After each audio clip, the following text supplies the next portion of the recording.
Hello everybody, thank you for coming to this week's video blog here at California Realty Training. Robert Rico here, hoping to shed some great information for you in your new real estate career. And those of you who just need a jump in your real estate career, see if this information will help you. I'm sure it will. Today's theme, farming.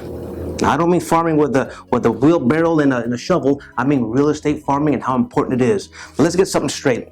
Most people who have been very successful in the real estate field have at one point or another started with farming. Now farming is this. Let's think about farming. Farming is concentrating in a location, in a certain location, and what you do is you flood this particular location with your information, with you in particular. You go into this new location. Typically, the best way to start this new location would be in a location that you are very, very familiar with, an area that you know about, whether it be the big city, whether it be the suburbs, but an area that you know very much about, very familiar with. That would be your farming area. Now what do you do with this farming area? Well, now you get this whole massive area. Let's assume it's a 10 blocks by 10 block area or a 1 mile by 1 mile radius. You want to be specific with your farm area, huh? You don't want it to be the whole, well, I want to go ahead and farm this whole city. That's too much land. So be specific when it comes to your farm area. So pick a nice area and flood it with your stuff. Now the question is, what kind of flooding do you do with your stuff? Well, how about mailers? How about door knocking? How about advertising in this area and letting the people know in this area that you are now here in town to provide that real estate service that they deserve, the best of the best. And this is all done by farming. Now, if you decide to just do mailers, the next question is, well, how often do I do it? If you decide, well, I'm going to do mailers, I'm going to spend tons of money on mailers, and you do it, I don't know, maybe once every 3 months. I'm going to shoot out mailers to this farm area once every 3 months.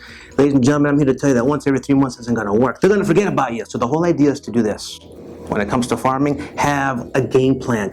You gotta have a game plan. So you sit there and think, how often can I do it? How often should I do it? Do I have enough money to do it appropriately? Is this a nice designed, interactive way that I'm doing it? Is my method proper? When I do the door knocking, am I doing it often enough? If you door knock maybe once every 6 months, that's not near enough. They'll forget about you just like that. So when it comes to the door knocking situation, you might want to do it often. I don't know, maybe once every 2 weeks. Over and over. You're going to saturate your farm area with what? With you. When I was first getting started, what did my wife and I do? We would pick the area, our farm area, and the farm area we selected was the farm area that we knew most. Now, which area do most of us know most, are most familiar with?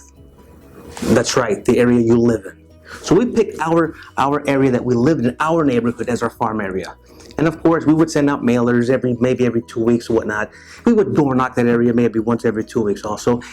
Best yet, we would send our kids. Yeah, we got the family involved. We would get our kids. Back then, our kids were, very small. Three children, maybe 5, 7, and 9, something like that. They would get on their rollerblades. If you're familiar with rollerblades, like roller skates. We would hand them flyers, and they would go up and down driveways, up and down driveways, up and down driveways, and leave the flyers at every door of our farm area. That was in addition to us door knocking and sending out our mailers.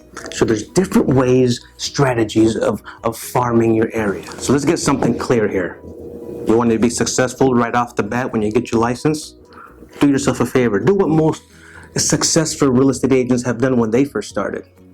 Select a nice little farm area, a nice geographic location that you're familiar with. Not too large, a nice comfortable location, maybe 1 mile by 1 mile, and flood it with your information.